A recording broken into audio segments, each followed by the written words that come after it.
नमस्कार दोस्तों, मैं विकास सिंह आपका रेडिक्स वेब एजुकेशन पे हार्दिक स्वागत करता हूं। और 7वां वीडियो टेस्ट हो चुका है। टेस्ट थोड़ा सा अच्छे लेवल का था, लेकिन फिर भी आप लोग के मार्क्स जो आए हैं वो सराहनीय है, अच्छे मार्क्स हैं।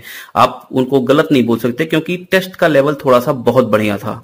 ठीक है, बहुत अच्छे लेवल के क्वेश्चंस इस टेस्ट में है। लेकिन अगर आप इस तरह के क्वेश्चंस को बहुत सॉफ्टली हैंडल करते तो आप बहुत आसानी से सॉल्व कर सकते थे। लेकिन वहां पे थोड़ी सी चूक आप लोगों से हुई है, और इन्हीं सब चूकों को टेस्ट के माध्यम से खत्म करना है। तो चलिए शुरुआत करते हैं पहले क्वेश्चन से, और देखिए कितने प्यारे अंदाज में ये सारे क्वेश्चन हम लोग सॉल्व करेंगे। ठीक है, चलिए शुरू करते हैं। देखिए, दो प्राकृतिक क्रमागत विषम संख्याओं के वर्गों का योगफल 394 है। लोग ये कर सकते हैं कि संख्या को x मान लेंगे, अगली संख्या को x+2 मान लेंगे, ऐसा कर सकते हैं। लेकिन हमें x वगैरह पे नहीं जाना है, हम सीधे सीधे कंसेप्ट पे बात करने वाले लोग हैं, है ना। चलिए देखिए, उन संख्याओं का योगफल कितना होगा। आप मुझे केवल इतनी सी बात बता दो भैया, एक छोटा सा कंसेप्ट जरा समझना। मान लो कि मैंने एक क्रमागत संख्या ले ली 15, तो अगली क्रमागत विषम संख्या कौन सी हो जाएगी? 17। जरा इन दोनों को जोड़ो, कितना हो जाएगा? 17 15 32। अगर मैं 32 का आधा कर दूं तो मुझे क्या मिलेगा? 16। यानी समझ रहे हो, दोनों 15 का और 17 का योगफल कितना आ गया? 32। और 32 का आधा कितना आ गया? 16। यानी कि अगर मुझे जो ये योगफल दे रखे हैं इनका आधा कर दूं, तो आधा करके एक कम कर दूं तो पहली क्रमागत विषम संख्या, और एक जोड़ दूं तो अगली क्रमागत विषम संख्या मिल जाएगी। तो 15 और 17 क्रमागत हो जाएंगी कि नहीं हो जाएंगी? बस इसी कंसेप्ट का इस्तेमाल करके ऑप्शंस चेक करने हैं। अब ऑप्शन की बात करते हैं, तो आपको बहुत अच्छे से पता है कि हम ऑप्शन ऐसे नहीं चेक करते कि पहला ले लिया, दूसरा ले लिया, तीसरा ले लिया, चौथा ले लिया। ऑप्शन चेक करने का भी हमारा एक तरीका होता है। कैसे? हम बीच के किसी नंबर को पकड़ते हैं, उससे क्या फायदा है। जैसे मान लो अगर मैंने 32 पकड़ा, अगर मैंने 32 लिया तो मान लो 32 पे मेरा आंसर छोटा आया, 394 नहीं आया, उससे छोटा आ गया। इसका मतलब मुझे संख्या को बढ़ाने की जरूरत है, तो मैं सीधे आंसर को किसको टिक कर दूंगा? 40 को। लेकिन अगर मेरा आंसर 32 पे बड़ा आया, जिसका मतलब है मुझे 40 को भी गलत करना। जब जो भाई 32 पे बड़ा आ रहा है तो 40 पे बड़ा आएगा, इसका मतलब मुझे आंसर को छोटा करने की जरूरत है। तो इस तरह से ऑप्शन एलिमिनेशन होता है। ऑप्शन ऐसा नहीं कि सीधे ऑप्शन चेकिंग का मतलब पहले ले लिया, दूसरा ले लिया, तीसरा ले लिया, चौथा ले लिया, चेक कर लिया, जिस पे सही उस पे टिक कर दिया। नहीं, उसको भी करने का एक तरीका होता है। हम दिमाग वाले लोग हैं, कंसेप्ट वाले लोग हैं, थ्योरम्स हमारे पास होती हैं, लेकिन उनको करने का एक तरीका होना चाहिए ना हमारे पास। चलिए, सबसे पहले मैं संख्या क्या ले रहा हूं? 32। बताओ 32 का आधा कितना? 16। 16 से एक कम करो, कितना? 15 हो जाएगा। यानी ये मेरी पहली विषम संख्या, और 16 को एक बढ़ा दो, कितना हो गया? 17। ये मेरी दूसरी विषम संख्या। 15 का स्क्वायर कितना होगा भैया? तो 225 होगा। 17 का स्क्वायर कितना होगा? 289। क्या आपको देख के नहीं लग रहा है कि ये दोनों 500 तक क्रॉस कर जाएंगे? सीधी सी बात है, 500 तक चले जाएंगे ये। और अगर 500 जाएंगे तो मेरा तो आंसर 394 ही है। इसका मतलब ये ऑप्शन तो गलत है। अगर 32 पे ये आंसर गलत हो रहा है, इसका मतलब 40 पे तो सीधी सी बात है गलत होगा। अब 32 से छोटा नंबर कौन सा है? मैं 28 को चेक करूंगा। 28 का आधा कर दो, कितना हो गया? 14। एक संख्या कम कर दो, कितनी हो गई? 13। एक बढ़ा दो, कितनी हो गई? 15। यानी कि एक विषम संख्या मेरी 13 है, तो अगली क्रमागत संख्या इसकी कौन सी हो जाएगी? 15। 13 का स्क्वायर कितना होता है? 169। 15 का स्क्वायर कितना होता है? 225। अगर मैं दोनों को जोड़ूं तो मुझे कितना मिल जा रहा है? 394। मेरा आंसर क्या हो जाएगा? D part. बोलो, बात समझ में आ गई इतनी? बस देखो कितने प्यारे अंदाज में क्वेश्चन सॉल्व हुआ है। अब ये क्वेश्चन देख के तुमको हड़बड़ी आ गई, इस क्वेश्चन में क्या था भाई? जरा समझो, कंसेप्ट ही तो है। 4 की पावर n, इसको डिवाइड कर दें अलग से 7 से, और 3 को अगर मैं 7 से डिवाइड करूंगा तो रिमाइंडर 3 आना ही आना है, तो इसको मैंने अलग कर दिया। अब बताओ, नीचे अगर मैं टोशेंट की बात करूं तो टोशेंट मेथड मैं आपको बता चुका हूं। अगर कोई नीचे प्राइम नंबर है, 7 कैसा नंबर है? प्राइम नंबर है, अभाज्य संख्या है। अगर नीचे कोई अभाज्य संख्या है तो उससे एक कम कर दो, कितना हो गया? 6। और कम करके क्या करो? इस पूरी पावर को डिवाइड कर दो, तो पूरी पावर कितनी है? ये 4 की पावर n पूरी पावर है। यानी 6 से पहले मैं 4 की पावर n को डिवाइड करूं, देखो रिमाइंडर आता कितना है। तो मैंने आपको ये कंसेप्ट बता रखा है, 4 की कोई भी पावर हो, अगर आप उसको 6 से डिवाइड करेंगे तो आपको रिमाइंडर हमेशा 4 मिलेगा। इसका मतलब इस पूरी जगह पे मैं कितना रख दूं? 4 रख दूं, तो बचेगा क्या? 4 की पावर 4, इसको 7 से भाग करना है, और प्लस 3 है, इसको 7 से भाग करना है। 4 की पावर 4 यानी 4 चौका 16 चौका 64, तो एक साथ लिख लिया और एक 4 अलग कर दिया और 7 से भाग कर दिया और 3 को 7 से भाग कर दिया। तो 7 से जब मैं 64 को भाग करूंगा तो 7 9 63, शेषफल कितना आ गया 1, और 1 गुणे 4 कितना हो गया 4/7, और 3 को मैं भाग करूंगा तो 3/7, और 4 3 कितना हो गया 7/7, और 7 को 7 से भाग करेंगे तो शेषफल कितना 0। जो कितने प्यार भाई साहब, बहुत ही प्यारा और बहुत ही खूबसूरत प्रश्न है। मतलब ऐसे क्वेश्चंस पृथ्वी लोक पर इतिहास में कभी कभी जन्म लेते हैं। पूरा कंसेप्ट का निचोड़ है, और धुरंधरों को मैंने ये क्वेश्चन गलत करते हुए देखा है। तुम्हारी बात नहीं कर रहे, तुम तो बच्चे हो भी। वो जो धुरंधर है, जो पढ़ाते हैं, जो इसका सोल्यूशन देते हैं, किताबें, इन्होंने क्वेश्चंस को गलत कर दिया है। कैसे? क्योंकि बात यह है ना कि बेस क्लियर ही नहीं है। जरा समझो, ए बी 2 अंक की संख्या है और सी डी भी 2 अंक की संख्या है। इसका सीधा सा मतलब है कि ए बी और सी डी को जब जोड़ा गया है तो मुझे एक 3 अंक की संख्या ट्रिपल ए मिल रही है। बोलो, बात समझ में आई? अब आपको पहले मैं 2 चीजें यहां पे समझाऊंगा, जो कि एक कंडीशन क्वेश्चन नहीं दे रखी है कि A B C D positive integers हैं, और आपको बहुत अच्छे से पता है कि जितने भी पॉजिटिव इंटीजर होते हैं वो कभी भी 0 नहीं होते हैं, क्योंकि 0 न्यूट्रल इंटीजर कहलाता है। ये तो पता है भैया, यही तो अप्लाई करना था। पता तुमको सब है, अप्लाई नहीं कर पाते हो कभी कभी। लेकिन चलो, ये क्वेश्चन की खूबसूरती है ना। इसका मतलब ना तो ए, ना तो बी, ना तो सी, ना तो डी, इनमें से कोई 0 नहीं होगा। पहली कंडीशन हो गई। दूसरी बात, आप मुझे बताओ मैक्सिमम 2 अंक की संख्या कौन सी, क्योंकि ये 2 अंक की संख्या ही तो जुड़ रही है। मैक्सिमम 2 अंक की संख्या होती है 99। अगर मैं 99 जोड़ दूं तो मुझे कितना मिल जाएगा? मुझे 3 अंक की संख्या मिलेगी, लेकिन कितनी मिलेगी? 198। इसका मतलब मैक्सिमम 2 अंक की संख्याओं को जोड़ा तो मैक्सिमम मुझे कितना योगफल मिलेगा? 198, यानी 198 से ऊपर संख्याओं का योगफल नहीं हो सकता। इसका सीधा सा मतलब है कि ये जो ट्रिपल ए है, ये ट्रिपल ए छोटा होगा 198 से, उससे बड़ा नहीं हो सकता। इतनी बात तो समझ में आ गई। अब बताओ, अगर मैं ए को 0 ले लूं तो ये तो योगफल 0 0 0 बन जाएगा, जो कि मैं ले नहीं सकता। मैं ए को क्या ले लूं 1, तो मेरी संख्या बनेगी 111, जो कि 198 से छोटी है, पॉसिबल है। अगर कहीं मैंने 2 ले लिया या 2 से ऊपर कोई भी नंबर ले लिया, जैसे 222 ले लिया, 333 ले लिया, तो ये सारी संख्याएं तो 198 से बड़ी हो गई ना, तो ये तो पॉसिबल ही नहीं है। इसका सीधा सा मतलब क्या निकल के आया यहां से? ए भाई साहब केवल और केवल 1 हो सकते हैं। यानी वास्तव में योगफल किसका करना है? 1b और सी डी, इसका योगफल करके क्या लाना है? 111 लाना है। बोलो, बात समझ में आ गई? अब जरा समझना, b और d को ये जोड़ा गया ना इकाई के स्थान पे, b और d ये वाला पार्ट, तो b और d को जोड़ने पे क्या मिल रहा है? 1 मिल रहा है। अब ये 1 हो सकता है, या फिर ये हो सकता है कि b और d को जोड़ा और 11 बन गया, और 11 में 1 लिख दिया, एक कैरी लाके रख देते ऊपर यहां पे, ऐसे कर सकते थे। अब बताओ, b और d 1 पॉसिबल है क्या? बिल्कुल पॉसिबल नहीं है, क्योंकि पॉसिबल तभी होता या तो मैं इसको 0 लेता, इसको 1 लेता, या मैं इसको 1 लेता, इसको 0 लेता, तभी तो पॉसिबल होता। और 0 तो मैं ले ही नहीं सकता भाई, 0 तो मैं ले ही नहीं सकता किसी को। इसका सीधा सा मतलब है कि ये 1 नहीं है, ये b और d का योगफल है 11, और ये 11 का 1 यहां लिख दिया और 1 ऊपर कैरी आया होगा। बोलो, बात समझ में आ गई? अब अगर मैं जोड़ूं तो देखो, c प्लस ये वाला 1 और ये कैरी वाला 1, c प्लस 2, इसकी वैल्यू कितनी आ गई है? 11। तो c प्लस 2 की वैल्यू कितनी है? 11, यानी c की वैल्यू कितनी होती? 9। और इसका एक ही आंसर है, क्या? 9। और लोगों ने इसका आंसर हमेशा आपने ही नहीं, बहुत सी बुक्स ने इसका आंसर क्या दिया है? डी पार्ट, जो कि रॉन्ग है। आंसर क्या होगा? करेक्ट आंसर सही कर लीजिए, 9 होगा। तो कितने प्यारे और कितने बेहतरीन अंदाज में क्वेश्चन सॉल्व हो गया। बस कंसेप्ट वाइज चलो ना, क्वेश्चन में कभी गलती ही नहीं होगी। चौथा क्वेश्चन, इस क्वेश्चन में कोई दिक्कत नहीं होनी चाहिए थी आपको। आप बताओ, आपके पास 3 सब्जेक्ट हैं। पहला सब्जेक्ट है फिजिक्स का, दूसरा सब्जेक्ट है केमिस्ट्री, और तीसरा सब्जेक्ट है मैथ्स।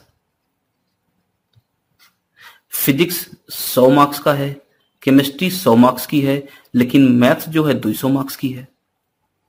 क्वेश्चन क्या कह रहा है कि 80% उसको किसमें मिला? फिजिक्स में।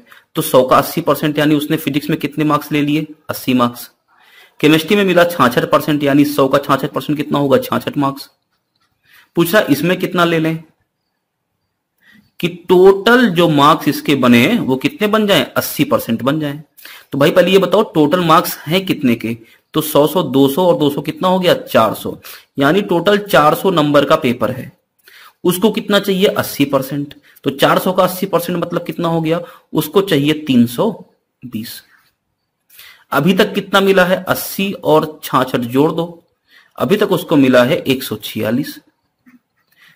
320 चाहिए, 146 मिला है, इसका मतलब 320 में से 146 घटा दो, कितना और चाहिए, 174 चाहिए।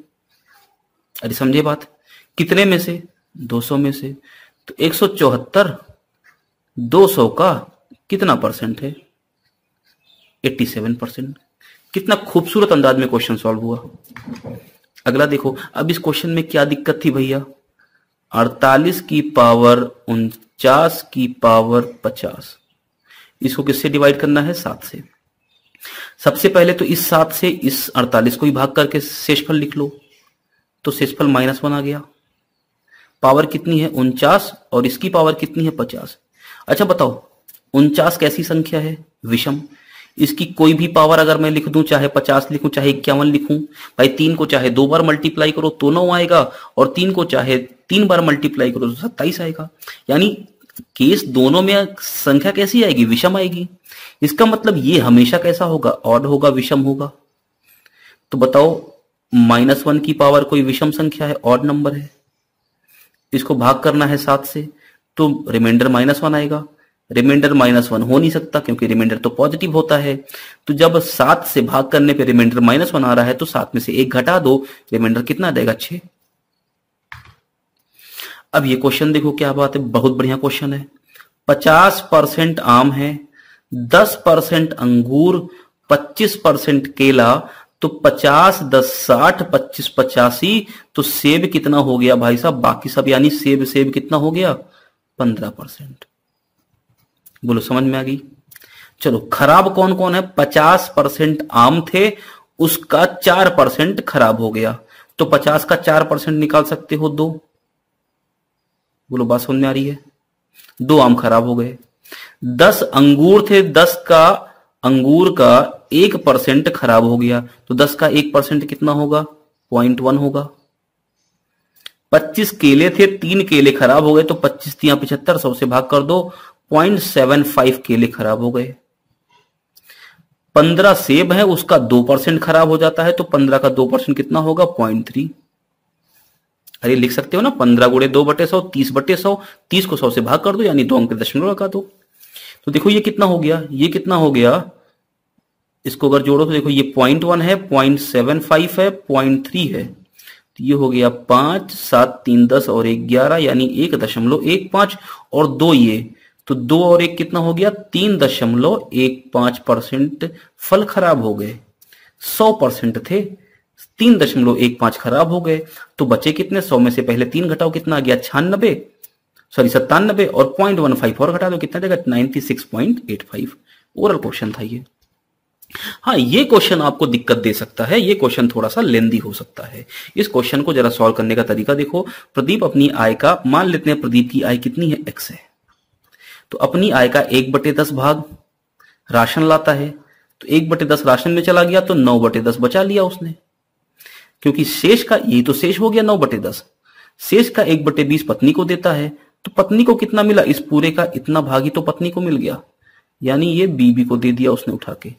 पहली कंडीशन में है ना, पहली कंडीशन में बीबी को कितना मिला, x इंटू 9/10 इंटू 1/20, ये मिल गया पत्नी को। चलो अच्छा आगे चलते, जरा हम यहाँ पे देखते हैं, x था पहले उसके पास, 1/10 का राशन ले आया, तो 9/10 बचा, 9/10 में से 1/20 पत्नी को दे दिया, तो 19/20 बचा इसके पास। 19/20 के बाद 1/30 दे दिया बेटे को, तो 29/30 बचा, है ना, और बचा कितना रहा है, 1918। सॉल्व कर लो, देखो ये 9 से कटेगा तो आ जाएगा 9 11 1102, 19 से काट दो 58, 29 दूना 58, यानी x कितना आ जाएगा, 3 दूना 6 दूना 12, 12,000। यानी प्रदीपुआ की आय कितनी थी, 12,000 रुपया। कितना कमाया था प्रदीपुआ, 12,000। ठीक है, अब इतनी ओरल कैलकुलेशन आप कर सकते हो भैया। अब पूरे क्रम को उलट दें, उलटने का मतलब क्या करें, पहले वो 99,18 अपने पास रख लेता है। आओ ठीक है, अच्छी बात है। 12,000 इनकम थी, 99,18 अपने पास रख लिया, तो तुम घटाना शुरू कर दोगे नीचे लिख के 99,18। 99,18 से 82 ऊपर जाओ तो कहां पहुंच जाओगे, 10,000 पे। और 10,000 और ये 2,000 यानी 2,082 उसके पास अभी बचा है। जरा ध्यान देना, 2,082 उसके पास बचा है।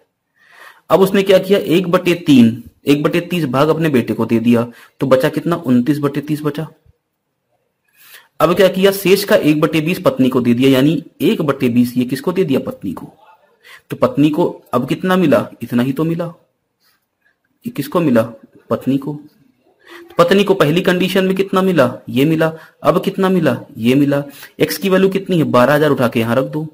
तो 12,000 इंटू 9/10 और इंटू 1/20, 2 0 यहां से कट गया, 2 से कट गया ये 60 बार, और 9 छके 54, 540।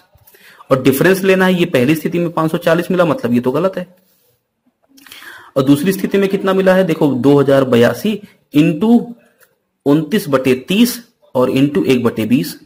तो देखो ये 2 0 से मैं भाग कर दे रहा हूं, तो ये कितना हो जाएगा, 20.82 और इंटू 29 और बटे 3 दूना 6, 6 से भाग कर दो, 6 3 18, 2 20, 2 28, 6 चौका 24 और 4 6 7 42, यानी कि 3.47। ये हो गया 3.47 गुणे 29। अब इसको मल्टीप्लाई करो और इन दोनों का डिफरेंस ले लो। अब सीधी सी बात है भाई, ये अगर मान लो ये 3 है लगभग, तो 29 तिया कितना हो जाएगा, लगभग 110 112 के आसपास आएगा। लगभग 100 के आसपास घटा देंगे उसको, 120 उसके आसपास। तो 540 में से अगर 110 के आसपास घटा देंगे तो लगभग 439 के आसपास आंसर जाएगा। भाई अब 540 में से अगर कुछ घटाएंगे तो ये तो आंसर नहीं हो सकता ना। इसका मतलब आंसर क्या हो गया, सी पार्ट हो गया। तो अब यहां से पूरी कैलकुलेशन करने की जरूरत नहीं थी। हाँ, क्वेश्चन थोड़ा सा लेंदी जरूर था। ये बहुत खूबसूरत प्रश्न है भाई साहब, बहुत ही ज्यादा खूबसूरत प्रश्न है। जरा समझो, ये सत्ताधारी पार्टी है और ये विपक्ष है। पिछली सरकार की बात अगर करें तो कह रहा है कि क्यों अपनी सीटों की संख्या में 33.33% की वृद्धि करते हुए क्यों सत्ताधारी पार्टी बन गई। यानी पिछले में अगर हम सेशन में बोले कि क्यू को मिला था कितना 3x, तो ये क्यू है पिछले सेशन में, ठीक है। और ये कौन है सत्ताधारी, पी। पिछले सेशन में पी सत्ताधारी था और क्यू विपक्ष में था। तो अगर मैंने मान लिया कि क्यू को कितना मिल गया 3x, तो इस समय उसको कितना मिला होगा आज के टाइम पे, क्यू को आज के टाइम पे क्यू जो है वो सत्ता में आ गया है। तो अब ये क्यू हो गया और ये कौन हो जाएगा, विपक्ष हो जाएगा, पी। तो बताओ 3x तो क्यू को पिछले साल मिला था, पिछले पार्टी में, पिछले चुनाव के दौरान। अब इसने 1/3 भाग 33.33% का मतलब 1/3 की बढ़ोतरी कर दी। 1/3 अगर बढ़ा दिया तो 3x का 1/3 कितना होगा, x बढ़ गया, यानी अब इसको कितना मिल गया है 4x। यहां तक बात समझ में आ रही है। इस प्रकार वह दुगनी अधिक सीटें रखता है जितना कि पिछले में पी सरकार, यानी मान लो कि पिछली सरकार में पी को जो जीत हासिल हुई थी वो के सीटों से हुई थी। तो इसका मतलब अगर विपक्ष वालों को क्यू को मिला 3x, तो पी को कितना मिलेगा, 3x प्लस के मिलेगा पिछले सेट में। यानी कि पिछले वाले में के सीटों से पी जीता है। तो आज के टाइम पे ये कितने से जीता है, ये इसके डबल से जीता है, यानी ये 2k से जीता है जो क्यू है। तो इसका मतलब कि पी को कितना मिला होगा 4x, तो इसको मिल गया, और 2k से जीता, इसका मतलब 4x माइनस 2k। बोलो बात समझ में आ रही है। तो देखो पहले वाले में टोटल सीटें कितनी हो गई, पी को मिला 3x प्लस के, और 3x किसको मिला, क्यू को। यानी कि पहले वाले में टोटल 6x प्लस के सीटें थी, और सीटें कितनी थी 500, यानी इसकी वैल्यू कितनी है 500। दूसरे वाले में देखो इसको मिला 4x और इसको कितना मिला 4x माइनस 2k, यानी ये 8x माइनस 2k सीटें मिल गई, और टोटल सीटें कितनी है 500। तो दोनों को बराबर कर दो, ये 8x है, 6x प्लस के, इसकी वैल्यू कितनी है 8x माइनस 2k। बताओ 2x की वैल्यू कितनी आ जाएगी 3k के बराबर, या मैं बोल सकता हूं x अपॉन के कितना हो गया, x अपॉन के हो गया 3/2, यानी x को रखो 3 और k को रखो 2। तो देखो क्या कह रहा है, नई सरकार में क्यू के पास कितनी सीटें हैं, तो नई सरकार में इसके पास कितनी सीटें हैं, 4x सीटें हैं। x को कितना रख दो, 12, यानी क्यू के पास कितनी सीटें हैं, 12 रेशियो सीटें हैं, यानी आंसर 12 से कटना चाहिए। 12 से कटना चाहिए तो ये नहीं कटेगा, ये नहीं कटेगा, ये नहीं कटेगा, ये कटेगा। अच्छा सॉल्व और करा देता हूं आगे। जरा देखो, अगर मैं x को रखूं यहां पे कितना 3, तो 3 तिया 9 और k को रखूं तो 9 2 कितना हो गया, इसको 11, और ये 3 तिया 9 हो गया, तो 11 9 कितना हो गया, 20, यानी 20 रेशियो की वैल्यू कितनी है, 500 है। तो एक की वैल्यू कितनी हो जाएगी, यहां पे एक की वैल्यू हो जाएगी 25, तो 12 की वैल्यू कितनी हो जाएगी, 12 गुणे 25 यानी 300। मेरे ख्याल से कुछ कम समझ में आया होगा, है ना। क्वेश्चन बहुत बढ़िया था, मैं एक बार फिर से ट्राई करता हूं आपको समझाने का, जरा समझने की कोशिश करना। देखो मैं अब 2 कलर का इस्तेमाल कर रहा हूं, एक तो सत्ताधारी पार्टी को मैं दिखा रहा हूं किससे, रेड से, और मैं विपक्ष वालों को दिखा रहा हूं किससे, ब्लैक से। ये विपक्ष, पिछली सरकार में क्यू विपक्ष में था और पी सत्ताधारी पार्टी में था। बोलो इतनी बात तो क्लियर है। लेकिन आज के सिनेरियो में पी कहां पे है, पी विपक्ष में है, और क्यू कहां है, क्यू सत्ताधारी पार्टी में है, और पी कहां है, पी विपक्ष में है। बोलो ये पिछली सरकार का सिनेरियो था, ये आज की सरकार का सिनेरियो है। हमने मान लिया कि क्यू को पिछली बार कितने वोट मिले थे, कुछ 3x वोट मिले थे। तो अगर पिछली बार क्यू को 3x मिले थे, तो आज के टाइम पे उसको कितने मिलेंगे, क्योंकि उसने अपने जो वोट मिले थे उसमें 1/3 भाग का इजाफा कर लिया, यानी आज के टाइम पे इसको मिले हैं 4x। अब तो क्लियर हो रहा होगा इतना। अच्छा मैंने ये मान लिया कि पिछली बार जो P है वो Q से कुछ की वोटों से जीता था।